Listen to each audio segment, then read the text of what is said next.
Friends, welcome to my channel guidance aura. Micro teaching के जो अलग अलग स्किल है उसमें से मैं अभी आपको स्पष्टीकरण का स्किल समझा के बताने वाली हूँ कि किस प्रकार से ये एक्सप्लेनेशन स्किल का लेसन प्लान आपको लिखना है और लिखकर अपने कॉपी को कंप्लीट करना है। तो देखिए, यहाँ पे सबसे पहले मैंने स्किल का नाम लिखा है, उसके बाद विषय लिखा है विज्ञान, विषयांश लिखा है ऑक्सीजन, क्योंकि मैंने ऑक्सीजन के ऊपर ये लेसन निकाला हुआ है। यहाँ पे समय लिखा है 5 से 7 मिनट, कक्षा लिखी है 9वीं, क्योंकि 9th क्लास का ये लेसन है। उसके बाद ये जो लेसन है ये 2 कॉलम में कंप्लीट करना है। एक है शिक्षक कृति और विद्यार्थी कृति का कॉलम और दूसरा है कौशल के उपघटक। ये जो कौशल के उपघटक है यह मैंने इसके पहले के जो वीडियोस अपलोड किए गए उसमें आपको डिटेल में बताया है। जो डेमोन्स्ट्रेशन का वीडियो है एक्सप्लेनेशन का, उसमें मैंने ये उपघटक ऑब्जर्वेशन टेबल में बताया है, तो उसको आपको पहले देखना है तो आपको ये अच्छे से समझ में आएगा।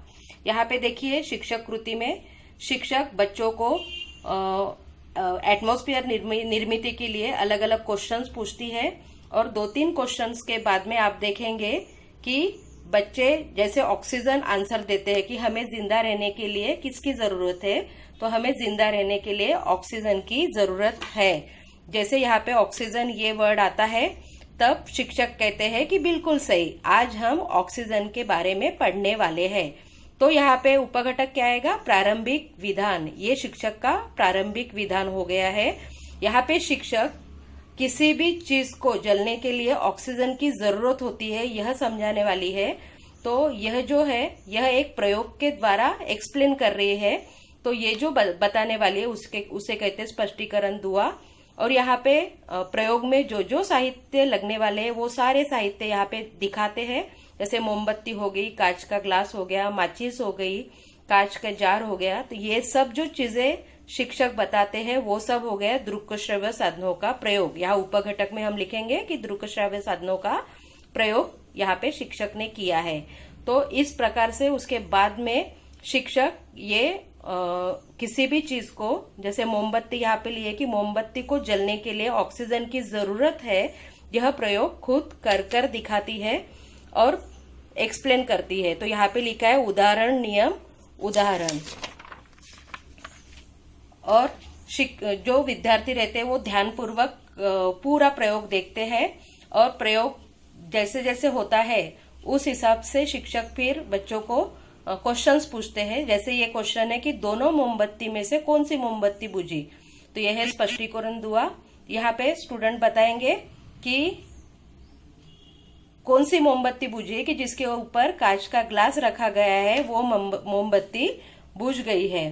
तो इस प्रकार से शिक्षक अपने जो प्रयोग है उसके अनुसार क्वेश्चंस पूछती है। यहाँ उपघटक आएंगे दृक् श्रव्य साधनों का प्रयोग, पुनरावृत्ति, स्पष्टीकरण दुआ और सबसे आखिरी का अंतिम विधान जो है यहाँ पे जो लिखा गया है, अंतिम विधान जो है वो है कि इस प्रयोग के द्वारा हमें पता चलता है कि किसी भी वस्तु को जलने के लिए ऑक्सीजन की जरूरत होती है।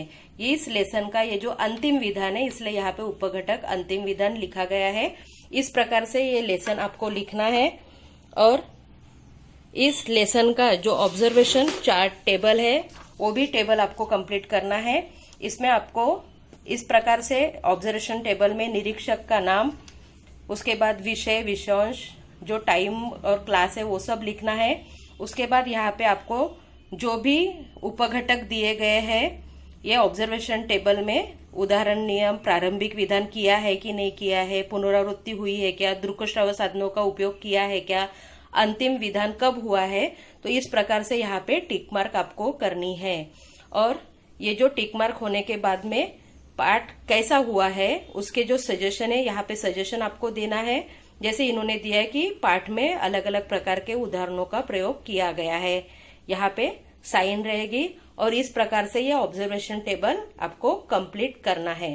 तो यहाँ पे आपका ये एक्सप्लेनेशन स्किल कंप्लीट हो जाएगा। यदि आपको ऐसे ही और मेरे वीडियोस देखना है तो सबसे पहले मेरे इस वीडियो को सब्सक्राइब कीजिए, लाइक कीजिए और शेयर कीजिए। Thank you.